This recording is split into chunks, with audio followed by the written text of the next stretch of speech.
Hi hello ನಮಸ್ತೆ ಎಲ್ಲರಿಗೂ daily update ಚಾನಲಿನ ಮತ್ತೊಂದು ವಿಡಿಯೋಗೆ ಸ್ವಾಗತ ಸುಸ್ವಾಗತ. ಸ್ನೇಹಿತರೆ, ಎಲ್ಲರೂ ಹೇಗಿದ್ದೀರಾ? ಎಲ್ಲರೂ ಚೆನ್ನಾಗಿದ್ದೀರಾ ಅಂದ್ಕೊಂಡಿದ್ದೀನಿ. ನಾನು ಕೂಡ ತುಂಬಾ ಚೆನ್ನಾಗಿದ್ದೀನಿ. ಎಲ್ಲರೂ ಚೆನ್ನಾಗಿದ್ದೀರಾ ಅಂದ್ಕೊಂಡು ಭಾವಿಸ್ಕೊಂಡು ಇವತ್ತಿನ ಒಂದು ವಿಡಿಯೋನ ಶುರು ಮಾಡಿಬಿಡೋಣ. ಇವತ್ತಿನ ಒಂದು ವಿಡಿಯೋದಲ್ಲಿ ನಾಳೆ ಮೇ 5ನೇ ತಾರೀಕು ಸ್ನೇಹಿತರೆ, ಶಕ್ತಿಶಾಲಿಯಾದಂತಹ ಭಯಂಕರ ಅಂಗಾರಕ ಸಂಕಷ್ಟ ಚತುರ್ಥಿ ಎಂದು ಈ 4 ರಾಶಿಯವರಿಗೆ ಗಜಕೇಸರಿ ಯೋಗ ಅಂತಲೇ ಹೇಳಬಹುದು. ಆದಾಯ, ವೃತ್ತಿ, ಪ್ರತಿಷ್ಠೆಯಲ್ಲಿ ಹೆಚ್ಚಳ, ಸುವರ್ಣ ಕಾಲ ಪ್ರಾರಂಭವಾಗಲಿದೆ. ಹಾಗಿದ್ರೆ ಈ 4 ರಾಶಿಯವರು ಯಾರ್ಯಾರು, ಏನೆಲ್ಲ ಅದೃಷ್ಟದ ಫಲಗಳನ್ನು ಗಳಿಸಲಿದ್ದೀರಿ, ಯಾವುದರ ಬಗ್ಗೆ ಎಚ್ಚರಿಕೆ ವಹಿಸಬೇಕು ಅನ್ನೋದನ್ನ ಕಂಪ್ಲೀಟಾಗಿ ಇದೇ ವಿಡಿಯೋದಲ್ಲಿ ತಿಳಿಸ್ಕೊಡ್ತಾ ಹೋಗ್ತೀನಿ. ಇದನ್ನೆಲ್ಲ ತಿಳ್ಕೋಬೇಕು, ಸಣ್ಣ ಪುಟ್ಟ ಪರಿಹಾರಗಳನ್ನೆಲ್ಲ ಫಾಲೋಅಪ್ ಮಾಡಬೇಕು ಅಂದರೆ ಎಲ್ಲೂ ಕೂಡ ವಿಡಿಯೋನ ಸ್ಕಿಪ್ ಮಾಡಬಾರ್ದು. ಅಂದರೆ ವಿಡಿಯೋನ ಕಟ್ ಮಾಡಿ ಓಡಿಸ್ಕೊಂಡು ನೋಡ್ತೀನಿ ಅಂದರೆ ಫುಲ್ ಇನ್ಫಾರ್ಮೇಷನ್ ಅರ್ಥ ಆಗಲ್ಲ. ಸೊ ಹಾಗಾಗಿ ಎಲ್ಲ ವಿಡಿಯೋದಲ್ಲೂ ತಿಳಿಸ್ತಾ ಇರ್ತೀನಿ.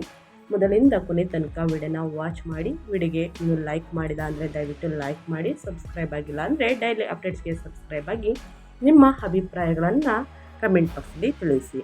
ಕಮೆಂಟ್ ಬಾಕ್ಸಲ್ಲಿ ಓಂ ಗಾಂ ಗಣಪತಾಯೇ ನಮಃ ಎಂಬ ಮಂತ್ರವನ್ನು ಬರೆದಾಕಿ. ಗಣೇಶನ ಅನುಗ್ರಹದಿಂದ ಕಷ್ಟಗಳು, ಸಮಸ್ಯೆಗಳು, ಅಡಚಣೆಗಳು, ತೊಂದರೆಗಳು ಏನೇ ಇದ್ರೂ ಕೂಡ ನಿವಾರಣೆಯಾಗಲಿ. ವಿಡಿಯೋದ ಕಡೆ ಗಮನ ಕೊಡ್ತಾ ಹೋಗೋಣ. ನಾಳೆ 5ನೇ ತಾರೀಕು ಜ್ಯೋತಿಷ್ಯ ದೃಷ್ಟಿಕೋನದಿಂದ ಬಹಳ ಮಹತ್ವದಾಗಿದೆ. ಏಕೆಂದರೆ ಈ ಅವಧಿಯಲ್ಲಿ ರೂಪುಗೊಳ್ಳುವಂತಹ ಗಜಕೇಸರಿ ಯೋಗವು ಹಲವಾರು ರಾಶಿಗಳಿಗೆ ಶುಭ ಫಲಗಳನ್ನು ತರುತ್ತದೆ. ಚಂದ್ರ ಮತ್ತು ಗುರು ಅನುಕೂಲಕರ ಸ್ಥಾನದಲ್ಲಿದ್ದಾಗ ಈ ಪ್ರಬಲ ಗ್ರಹ ಸಂಯೋಜನೆಯು ರೂಪುಗೊಳ್ಳುತ್ತದೆ. ಇದರಿಂದಾಗಿ ವ್ಯಕ್ತಿಯ ಜೀವನದಲ್ಲಿ ಯಶಸ್ಸು, ಗೌರವ, ಆರ್ಥಿಕ ಸಮೃದ್ಧಿಯ ಬಾಗಿಲು ತೆರೆಯುತ್ತದೆ. ಈ ಸಮಯದಲ್ಲಿ ಗಜಕೇಸರಿ ಯೋಗದ ಸಕಾರಾತ್ಮಕ ಪ್ರಭಾವವು ಸಿಂಹ ಮತ್ತು ಕನ್ಯಾ ಸೇರಿದಂತೆ ಈ 4 ರಾಶಿಗಳ ಜನರಿಗೆ ವಿಶೇಷವಾಗಿ ಶುಭವಾಗಿರಲಿದೆ. ಗಜಕೇಸರಿ ಯೋಗವನ್ನು ವೈದಿಕ ಜ್ಯೋತಿಷ್ಯದಲ್ಲಿ ಅತ್ಯಂತ ಶಕ್ತಿಶಾಲಿ ಮತ್ತು ಶುಭಕರವಾದಂತಹ ಗ್ರಹ ಸಂಯೋಗಗಳಲ್ಲಿ ಒಂದಾಗಿ ಪರಿಗಣಿಸಲಾಗುತ್ತದೆ. ಸ್ನೇಹಿತರೆ, ಈ ಯೋಗವು ವ್ಯಕ್ತಿಯ ಜೀವನದಲ್ಲಿ ಜ್ಞಾನ, ಐಶ್ವರ್ಯ, ಗೌರವ ಮತ್ತು ಯಶಸ್ಸನ್ನು ಹೆಚ್ಚಿಸುವಂತಹ ಶಕ್ತಿಯನ್ನು ಹೊಂದಿದೆ ಎಂದು ನಂಬಲಾಗಿದೆ. ವಿಶೇಷವಾಗಿ ಇದು ಆರ್ಥಿಕ ಪ್ರಗತಿ, ವೃತ್ತಿ ಜೀವನದ ಉತ್ತೇಜನ ಮತ್ತು ಸಾಮಾಜಿಕ ಮಾನ್ಯತೆಯನ್ನು ನೀಡುವಲ್ಲಿ ಮಹತ್ತರ ಪಾತ್ರ ವಹಿಸುತ್ತದೆ.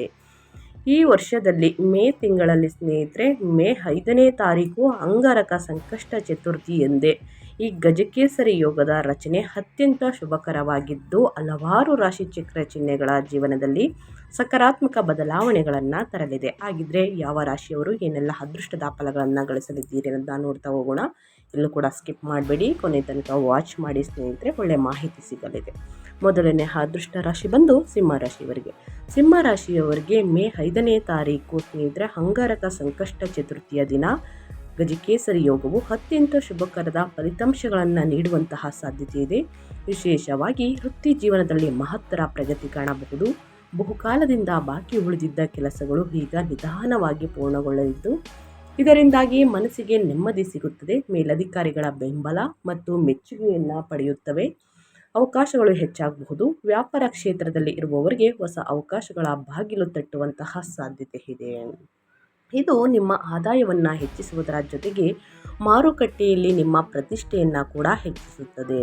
ಹೊಸ ವ್ಯವಹಾರವನ್ನು ಆರಂಭಿಸಲು ಯೋಚಿಸುತ್ತಿದ್ದರೆ ಈ ಸಮಯ ಅತ್ಯಂತ ಅನುಕೂಲಕರವಾಗಿದ್ದು ನಿಮ್ಮ ಹೂಡಿಕೆಗಳು ಉತ್ತಮ ಫಲಿತಾಂಶಗಳನ್ನು ನೀಡುವಂತಹ ಸೂಚನೆಗಳಿವೆ. ಒಟ್ಟಾರೆ ಆರ್ಥಿಕ ಮತ್ತು ವೃತ್ತಿ ಕ್ಷೇತ್ರದಲ್ಲಿ ಗಮನಾರ್ಹ ಬೆಳವಣಿಗೆ ಕಂಡುಬರಲಿದೆ ಅಂತಲೇ ಹೇಳಬಹುದು. ಇನ್ನು ಮುಂದಿನ ರಾಶಿಯವರ ಬಗ್ಗೆ ಹೇಳೋದಾದರೆ ಸ್ನೇಹಿತರೆ, ಕನ್ಯಾ ರಾಶಿಯವರಿಗೆ ಮೇ 5ನೇ ತಾರೀಕು ಅಂಗಾರಕ ಸಂಕಷ್ಟ ಚತುರ್ಥಿಯ ದಿನದಂದೇ ಶಕ್ತಿಶಾಲಿಯಾದಂತಹ ಗಜಕೇಸರಿ ಯೋಗವು ನಿರ್ಮಾಣಗೊಳ್ಳಲಿದೆ, ಅಂದರೆ ಸಂಯೋಗವಾಗಲಿದೆ. ಈ ಯೋಗದಿಂದ ಕನ್ಯಾ ರಾಶಿಯವರಿಗೆ ಮೇ 5ರಂದು ಅದೃಷ್ಟದ ತಿಂಗಳಾಗಿ ಪರಿಗಣಿಸಬಹುದು. ಗಜಕೇಸರಿ ಯೋಗದ ಪ್ರಭಾವದಿಂದ ನಿಮ್ಮ ಜೀವನದಲ್ಲಿ ಸಕಾರಾತ್ಮಕ ಬದಲಾವಣೆಗಳು ಕಂಡುಬರುತ್ತವೆ. ಆರ್ಥಿಕ ಸ್ಥಿತಿ ಸುಧಾರಿಸಿಕೊಂಡು ಮನೆ ಅಥವಾ ವಾಹನ ಖರೀದಿಸುವಂತಹ ನಿಮ್ಮ ಕನಸುಗಳು ನನಸಾಗುವ ಸಾಧ್ಯತೆ ಇದೆ. ವಿದ್ಯಾರ್ಥಿಗಳಿಗೆ ಇದು ಉತ್ತಮ ಸಮಯವಾಗಿದ್ದು ಅಧ್ಯಯನದಲ್ಲಿ ಮತ್ತು ಸ್ಪರ್ಧಾತ್ಮಕ ಪರೀಕ್ಷೆಗಳಲ್ಲಿ ಯಶಸ್ಸು ದೊರೆಯಬಹುದು. ಉದ್ಯೋಗದಲ್ಲಿರುವವರು ತಮ್ಮ ಪರಿಶ್ರಮ ಮತ್ತು ಪ್ರತಿಭೆಯಿಂದ ಮೇಲಧಿಕಾರಿಗಳನ್ನು ಮೆಚ್ಚಿಸಿ ವಿಶೇಷ ಗುರುತನ್ನು ಪಡೆಯುವಂತಹ ಸಾಧ್ಯತೆ ಇದೆ. ವಿದೇಶಕ್ಕೆ ಸಂಬಂಧಿಸಿದ ವಿಷಯಗಳಲ್ಲಿ ಕೂಡ ಶುಭ ಸುದ್ದಿ ಸಿಗುವಂತಹ ಸಾಧ್ಯತೆ ಇರುವುದರಿಂದ ಈ ತಿಂಗಳು ನಿಮಗೆ ಹಲವಾರು ರೀತಿಯಲ್ಲಿ ಲಾಭದಾಯಕವಾಗಿರುತ್ತದೆ ಸ್ನೇಹಿತರೆ. ಒಟ್ಟಾರೆಯಾಗಿ ಹೇಳಬೇಕು ಅಂತಂದರೆ ಗಜಕೇಸರಿ ಯೋಗವು ಆರ್ಥಿಕವಾಗಿ ಅತ್ಯಂತ ಅನುಕೂಲಕರವಾಗಿದೆ.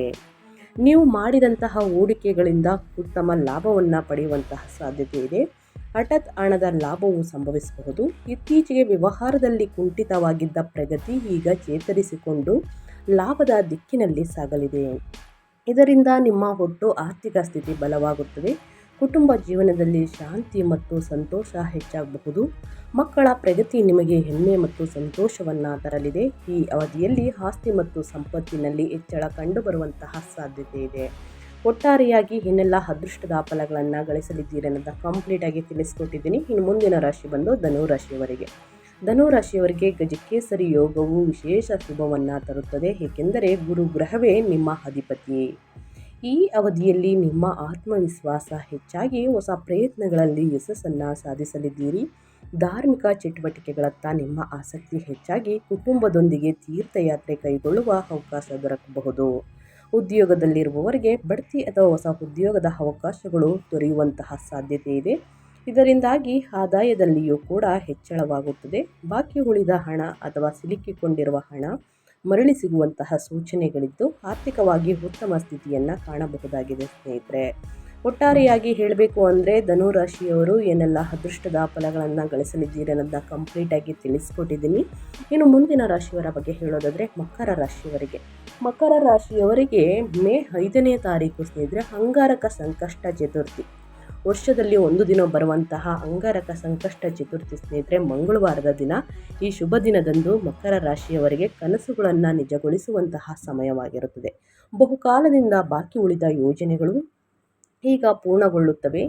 ಮಾರುಕಟ್ಟೆಯಲ್ಲಿ ನಿಮ್ಮ ಸ್ಥಾನಮಾನ ಮತ್ತು ಖ್ಯಾತಿ ಹೆಚ್ಚಾಗುತ್ತದೆ. ಒಂಟಿ ವ್ಯಕ್ತಿಗಳಿಗೆ ವಿವಾಹ ಸಂಬಂಧಿತ ಶುಭ ಸುದ್ದಿ ಬರಬಹುದು ಮತ್ತು ಕುಟುಂಬದಲ್ಲಿ ಈ ವಿಷಯದ ಬಗ್ಗೆ ಚರ್ಚೆಗಳು ಆರಂಭವಾಗಬಹುದು. ವಿದೇಶಕ್ಕೆ ಹೋಗುವಂಥ ಕನಸು ಹೊಂದಿರುವವರಿಗೆ ಈ ತಿಂಗಳು ಉತ್ತಮ ಅವಕಾಶಗಳು ದೊರೆಯುವಂತಹ ಸಾಧ್ಯತೆ ಇದೆ. ಆರ್ಥಿಕ ಸ್ಥಿತಿ ಬಲವಾಗುತ್ತಿದ್ದು ಕುಟುಂಬದಲ್ಲಿ ಸಂತೋಷ ಮತ್ತು ಸಕಾರಾತ್ಮಕ ವಾತಾವರಣ ಮುಂದುವರಿಯುತ್ತದೆ. ಗಜಕೇಸರಿ ಯೋಗವು ಸಾಮಾಜಿಕ ಮತ್ತು ವೃತ್ತಿ ಕ್ಷೇತ್ರಗಳಲ್ಲಿ ಉತ್ತಮ ಫಲಿತಾಂಶಗಳನ್ನು ನೀಡುತ್ತದೆ. ಒಟ್ಟಾರೆಯಾಗಿ ಈ ತಿಂಗಳಲ್ಲಿ ನೀವು ಹೊಸ ಸಂಪರ್ಕಗಳನ್ನು ಬೆಳೆಸಿಕೊಳ್ಳಲಿದ್ದೀರಿ ಸ್ನೇಹಿತರೆ. ಏನೆಲ್ಲ ಅದೃಷ್ಟದ ಫಲಗಳನ್ನು ಗಳಿಸಲಿದ್ದೀರಿ ಅನ್ನೋದನ್ನ ಕಂಪ್ಲೀಟಾಗಿ ತಿಳಿಸ್ಕೊಟ್ಟಿದ್ದೀನಿ. ನಾಳೆ ಸ್ನೇಹಿತರೆ ಪೂಜೆ ಪುನಸ್ಕಾರಗಳನ್ನು ಮಾಡಿ ಖಂಡಿತವಾಗಿಯೂ ದುರ್ವಾ ಹುಲ್ಲನ್ನು ಅಂದರೆ ಗರಿಕೆಯನ್ನು 21 ಗರಿಕೆಯನ್ನು ಇಟ್ಟು ಪೂಜೆ ಸಲ್ಲಿಸಿ.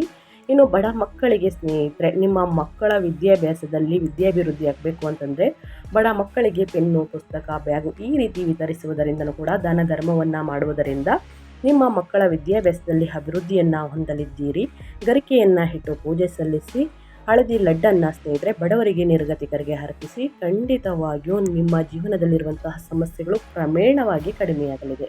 ತಪ್ಪದೇ ಈ ಪರಿಹಾರಗಳನ್ನು ಮಾಡಿ ಅಂತ ಹೇಳ್ತಾ ನಾನು ವಿಡಿಯೋನ ಎಂಡ್ ಮಾಡ್ತಾ ಇದ್ದೀನಿ. ಇವತ್ತಿನ ಒಂದು ವಿಡಿಯೋದಲ್ಲಿ ಒಳ್ಳೆಯ ಮಾಹಿತಿ ಸಿಕ್ಕಿದ್ದಲ್ಲಿ ವಿಡಿಯೋಗೆ ಲೈಕ್, ಕಮೆಂಟ್, ಶೇರ್ ಮಾಡಿ ಅಂತ ಹೇಳ್ತಾ ಮತ್ತೊಂದು ವಿಡಿಯೋದಲ್ಲಿ ಸಿಗ್ತೀನಿ.